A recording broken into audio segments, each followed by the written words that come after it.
diffusion?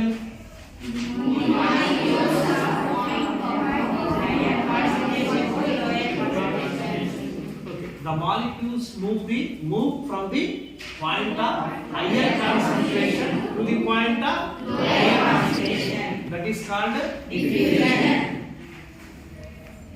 Where does diffusion occur? ఎక్కడ జరుగుతుంది? Solids లోనా, liquids లోనా, gases? Liquids, gases. ఇప్పుడు మనం చిన్న ఎక్స్పెరిమెంట్ చూద్దాం. This is potassium permanganate. ఏంటమ్మా? Potassium permanganate. కలర్ ఎలా ఉంది కాస్త? చూద్దాం.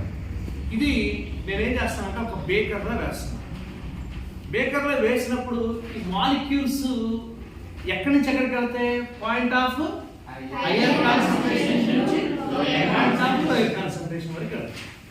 సెకండ్ ఏ డైరెక్షన్ వెళ్తాయి? నార్త్, సౌత్, ఈస్ట్, వెస్ట్, లేక ఆల్ డైరెక్షన్ వెళ్తాయి. In diffusion the molecules move in all directions. ఎప్పటి వరకు డిఫ్యూజన్ జరుగుతుంది? The molecules move until the equilibrium is established. ఓకేనా? మనం ఇప్పుడు వేసాము. ఫస్ట్ వేసినప్పుడు ఆ మధ్యలో ఎలా ఉంది? పింక్ కలర్ లో ఉంది. ఎలా ఉందమ్మా? Pink colour. ఇది నెక్స్ట్ థర్డ్ అవర్ నేను వస్తా. థర్డ్ అవర్ వచ్చి చెక్ చేద్దాం. ఇప్పటికే చూడండి ఫస్ట్ మధ్యలో ఉంది. ఇప్పుడు కొంచెం పైకి వచ్చేసి చూడండి కనిపిస్తా ఉండాలి. ఇంకా జూమ్ చేస్తే మాలిక్యూల్స్ పైకి వెళ్ళడం గమనిస్తాం. Pink molecules. అవునా? అవునా కదా? అంటే 1 అవర్ తర్వాత వచ్చిన తర్వాత చూస్తే ఈ వాటర్ మొత్తం ఏ కలర్లోకి మారిపోయి ఉంటాయి? అంటే డిఫ్యూజన్ ఇప్పుడు స్టార్ట్ అయింది జరగడం. ఒక అరగంటకో గంటకో గంటన్నరకో పూర్తిగా డిఫ్యూజన్ జరుగుతుంది. మాలిక్యూల్స్ అన్ని డైరెక్షన్ మూవ్ అవుతాయి కాబట్టి ఈ వాటర్ మొత్తం పింక్ కలర్లోకి మారిపోయింది. ఎప్పుడు ఆగిపోయింది? వాటర్ మొత్తం ఒకే కలర్లోకి వచ్చిన తర్వాత అప్పుడు డిఫ్యూజన్ అయిపోయింది. అంటే అప్పుడు ఈక్విలిబ్రియం అనేది ఎస్టాబ్లిష్ అయిందని మనం చెప్పుకోవచ్చు. ఇది ఈ సాల్ట్స్ కి ఏమని పేరమ్మా? Potassium permanganate. తర్వాత రెండోది కాపర్ సల్ఫేట్. ఏంటమ్మా?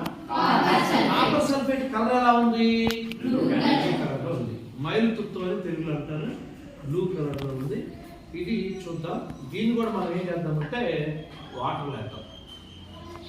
ఓకే, వాటర్లో వేసిన తర్వాత మీరు ఇప్పుడే మీకు డిఫ్యూజన్ స్టార్ట్ అవుతుంది. ఓకేనా? మనం థర్డ్ అవర్లో వస్తాం. మరలా థర్డ్ అవర్ ఖాళీ కాబట్టి థర్డ్ అవర్లో వస్తాను. ఒకసారి అక్కడ చెక్ చేద్దాం. ఈ సొల్యూషన్ ఆ సొల్యూషన్ చెక్ చేద్దాం. ఇది మొత్తం ఏ కలర్లోకి మారిపోతుంది? ఆల్రెడీ చూడండి ఇందాక తేడా వచ్చిందా లేదా? ఓకేనా? ఇది డిఫ్యూజన్. 3 పాయింట్లు డిఫ్యూజన్. డిఫ్యూజన్లో మాలిక్యూల్స్ హయ్యర్ కాన్సంట్రేషన్ నుంచి లోయర్ కాన్సంట్రేషన్ ఉంటాయి. రెండు ఆల్ డైరెక్షన్ లో మాలిక్యూల్స్ మూవ్ అవుతాయి. మూడోది ఈక్విలిబ్రియం వచ్చే వరకు మాలిక్యూల్స్ మూవ్ అవుతాయి. ఇది దేనికి సంబంధించింది? లిక్విడ్స్ లో డిఫ్యూజన్. మరి గ్యాసెస్ లో డిఫ్యూజన్ అంటే ఇందాక చాలా చెప్పాను మీకు ఎగ్జాంపుల్స్. ఫ్లవర్స్ స్మెల్ మనకు ఎలా వస్తుంది? డిఫ్యూజన్. సెంట్ స్మెల్ మనకు ఎలా వస్తుంది? మీరు ఇంట్లో సాంబ్రాణి కడ్డీలు వెలిగిస్తారు కదా, అగరబత్తి అంటారు. అది దేని ద్వారా వస్తుంది? దాని స్మెల్ మనకు దేని ద్వారా వస్తుంది? అమ్మ వండిన వంట యొక్క స్మెల్ మనకు దేని ద్వారా వస్తుంది? డ్రైనేజ్ స్మెల్ మనకు దేని ద్వారా వస్తుంది? ఇలా డిఫ్యూజన్ రియల్ లైఫ్ లో చాలా సందర్భాల్లో గ్యాసెస్ కనిపిస్తుంది మరియు లిక్విడ్స్ లో కనిపిస్తుంది.